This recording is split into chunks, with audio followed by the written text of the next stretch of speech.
Hello and welcome to another edition of Another Book Review. This week I'll be reviewing Steve Israel's novel Big Guns, talk a little bit about the author, give a brief spoiler-free overview of the plot, talk about what I liked about the book, what I didn't like about the book, who I'd recommend the book to, and we'll finish off by talking about what I will be reading for next time. Steve Israel is a former congressman. He was a representative of Long Island, New York for about 16 years before that ended in, I think, 2017, just a couple years ago.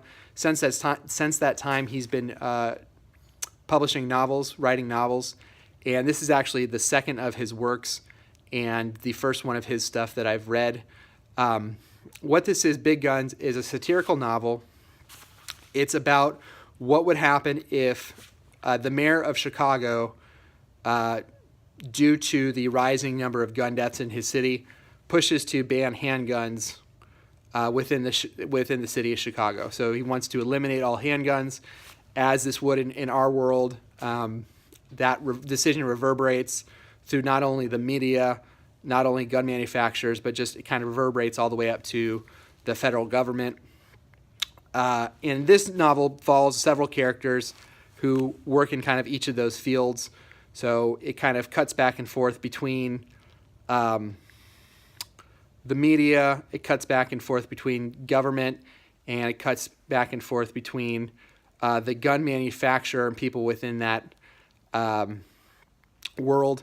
It's kind of difficult to give kind of a brief overview of the plot. The main thrust of it involves essentially a crisis management consultant who works for the gun manufacturer, who, once she learns of this news, pushes for a bill in order to get kind of the gun manufacturer off the hook, pushes for a bill within Congress that would actually do the reverse, which would be to legally require every American to own a handgun.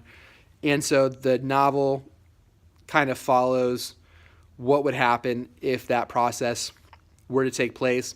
It also involves that crisis management woman's mother, who is the mayor of a small town in, I think it's like an upscale neighborhood in Long Island, and how her mayorship becomes under attack once she backs this legislation to ban the handguns that originally started in Chicago.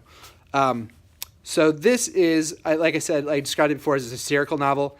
It's somewhere between a satirical novel, a straight satirical novel, and I would say a literary novel. It's not quite, for lack of a better term, gonzo or wacky enough to be a full satire.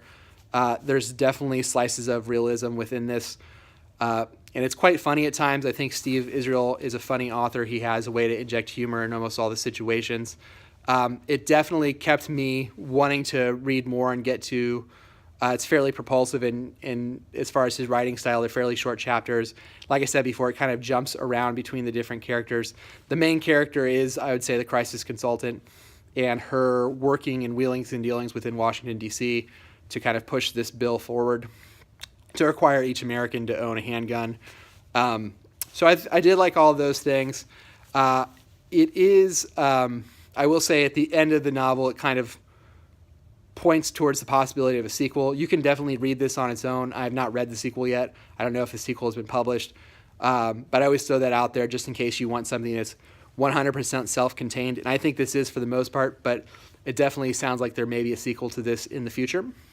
Some of the things I didn't like as much, it is a satire. It's primarily focused on the gun industry and gun laws in this country and how those work. So if that's something that, I'll say this now, if that's something that's not a laughing matter for you, I think it's going to be a difficult book to get through. I found it, losing steam is not the right word, but I definitely found the first half of the novel kind of stronger than the second half. I'd say the first three quarters, and then kind of it feels like Steve Israel has to kind of reach a conclusion, and the conclusion that he reaches felt a little rushed. And so the ending was a little bit of a letdown for me.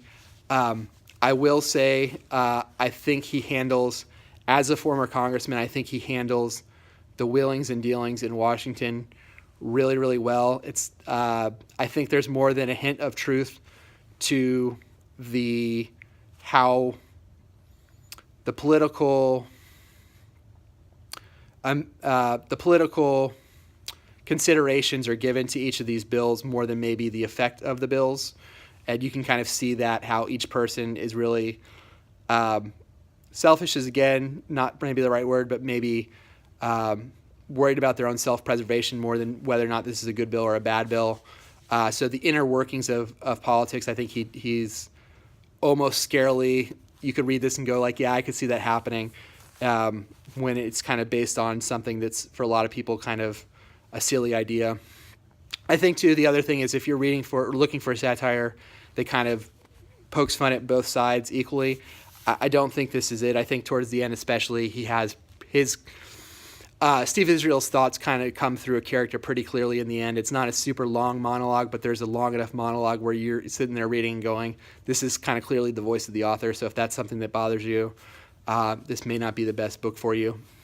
And then also, there were times when I was reading it, there are quite a few characters where they would reintroduce characters later in the book, and I found myself not remembering who that person was. It only happened a couple times, but I definitely found myself flipping back and trying to understand who this person was, because they're not necessarily super memorable. I think the characters for the most part are fun, and they straddle a good line between being able to poke fun at the characters but also being realistic enough to have real motivations and real struggles and strife and stuff. So I thought he did a good job of that. I think some of the characters in the book who are political figures are kind of clearly based on other political figures, and I'll let you kind of figure out which ones those are on your own. So overall, I did enjoy this. I think it's not too long of a read, and it is funny in places, and I thought that the characters, like I said, were believable given the circumstances that they're in. So if you're looking for kind of a light comedy between a literary novel and a satire, I think this will be good. I think, like I said before, if you're someone who is going and wanting kind of both sides to be equally poked at, this may not be the best book for you. I think Steve Israel kind of clearly has more sympathy for some characters more than others. I think that's kind of less clear in the beginning of the book, and those kind of sympathies become more and more clear as the book goes on. So that is Big Guns by Steve Israel. Next time I'm going to be reading Mr. Monkey by Francine Prose. As always, feel free to like the video, subscribe to the channel, and I'll have my Twitter link in the comments below. Until next time, bye.